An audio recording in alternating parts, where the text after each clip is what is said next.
অস্ট্রেলিয়ায় উচ্চশিক্ষায় আগ্রহী বাংলাদেশি শিক্ষার্থীদের জন্য শিক্ষার্থী ভিসা প্রক্রিয়া আরও কঠোর করা হয়েছে।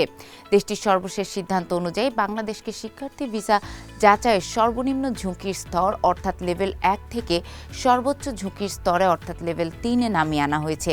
ফলে ভিসা আবেদনে বাংলাদেশি শিক্ষার্থীদের আগের তুলনায় অনেক বেশি কাগজপত্র ও বিস্তারিত আর্থিক তথ্য জমা দিতে হবে। অস্ট্রেলিয়ার provider registration and international student management system প্রিজমসের হালনাগাদ তথ্যে দেখা যায় এ পরিবর্তন গতকাল থেকে কার্যকর করা হয়েছে। এর আগে গত বছরের সেপ্টেম্বরে বাংলাদেশকে লেভেল 1 অর্থাৎ সর্বনিম্ন ঝুঁকির তালিকায় রাখা হয়েছিল। ওই সময় শিক্ষার্থী ভিসার ক্ষেত্রে অনেক বেশি আর্থিক নথি জমা দেওয়ার বাধ্যবাধকতা ছিল না। নতুন সিদ্ধান্তে সে ছাড় বাতিল হয়েছে। আন্তর্জাতিক শিক্ষা খাত বিষয়ক অনলাইন প্রকাশনা দ্য কোয়ালা নিউজ জানিয়েছে, বাংলাদেশি শিক্ষার্থীদের এখন ভ্রমণ ব্যয়, অন্তত 12 মাসের জীবনযাত্রার খরচ, টিউশন ফি, সঙ্গে থাকা পরিবারের সদস্যদের ব্যয় এবং স্কুল পড়ুয়া নির্ভরশীলদের শিক্ষা খরচ সহ সবকিছুর জন্য পর্যাপ্ত অর্থের প্রমাণ দেখাতে হবে। এতে ভিসা আবেদন প্রস্তুত করতে সময় ও খরচ বেশি হবে এবং যাচাই বাছাইয়ের উপর চাপও বাড়বে।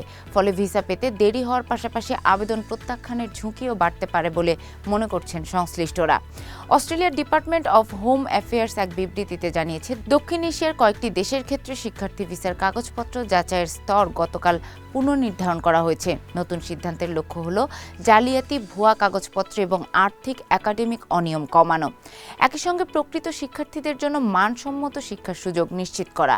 শিক্ষার্থী ভিসার কাগজপত্র যাচাইয়ের স্তর পুনর্নির্ধারণে ভুটান, ভারত ও নেপালকে লেভেল 2 থেকে লেভেল 3-এ নামিয়ে দেওয়া হয়েছে, আর শ্রীলঙ্কাকে লেভেল 1 থেকে নামানো হয়েছে লেভেল 2-এ। তবে সবচেয়ে বড় পরিবর্তনের মুখে পড়েছে বাংলাদেশ। এ বিষয়ে আন্তর্জাতিক শিক্ষা খাতের সংগঠন ইন্টারন্যাশনাল এডুকেশন অ্যাসোসিয়েশন অফ অস্ট্রেলিয়ার প্রধান নির্বাহী ফিল হ্যানিউড বলেন, আন্তর্জাতিক শিক্ষা বিষয়ক সহকারী মন্ত্রী জুলিয়ান হিলের দক্ষিণ এশিয়া সফরের সময় শিক্ষার্থী ভিসা আবেদনে আর্থিক ও একাডেমিক জালিয়াতির প্রবণতা বৃদ্ধির তথ্য উঠে এসেছে। প্রকৃত শিক্ষার্থীদের আলাদা করতে নথিপত্র যাচাই এখন সবচেয়ে কার্যকর উপায় হিসেবে বিবেচিত হচ্ছে। তবে তিনি সতর্ক করে বলেন, ঘন ঘন ঝুঁকির স্তর পরিবর্তনের কারণে অস্ট্রেলিয়ার শিক্ষা প্রতিষ্ঠান ও বিদেশে নিয়োগ এজেন্টদের মধ্যে বিভ্রান্তি তৈরি হচ্ছে, বিশেষ করে বছরের শুরুতে বড় ভর্তি মৌসুমে।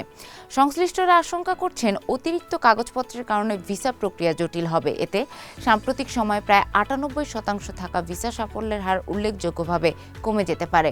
দক্ষিণ এশিয়া থেকে অস্ট্রেলিয়ায় শিক্ষার্থী পাঠানো একটি বড় নিয়োগকারী প্রতিষ্ঠানের প্রধান নির্বাহী রবি লোচন সিংহ বলেন, বাংলাদেশ ও নেপালের ক্ষেত্রে এই সিদ্ধান্ত কিছুটা অপ্রত্যাশিত, কারণ সাম্প্রতিক মাসগুলোয় এ দুই দেশ থেকেই ভিসা পাওয়ার হার ছিল বেশ ভালো। তবে রাজনৈতিক অস্থিরতার প্রেক্ষাপটে কেউ কেউ ভিন্ন ধরনের ভিসার আবেদন করতে পারে, এমন বিষয়েও কর্তৃপক্ষ বিবেচনায় নিচ্ছে। জালিয়াতির ধরন দিন দিন বদলাচ্ছে, যা দ্রুত শনাক্ত করা আগের চেয়ে কঠিন হয়ে উঠেছে।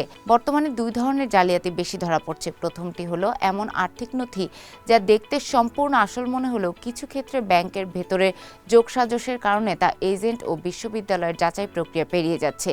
দ্বিতীয় ধরনের জালিয়াতি তুলনামূলকভাবে আরও জটিল, যা সার্চ ফান্ড নামে পরিচিত। এতে অর্থের ব্যবস্থা করতে শিক্ষার্থীরা এমন এজেন্টদের কাছে যান যারা একই নামের, যেমন বাবা বা দাদার নাম, কিন্তু পরিবারের সঙ্গে সম্পর্কহীন ব্যক্তিদের ব্যাংক হিসাবে থাকা অর্থ দেখিয়ে আবেদন সাজায়।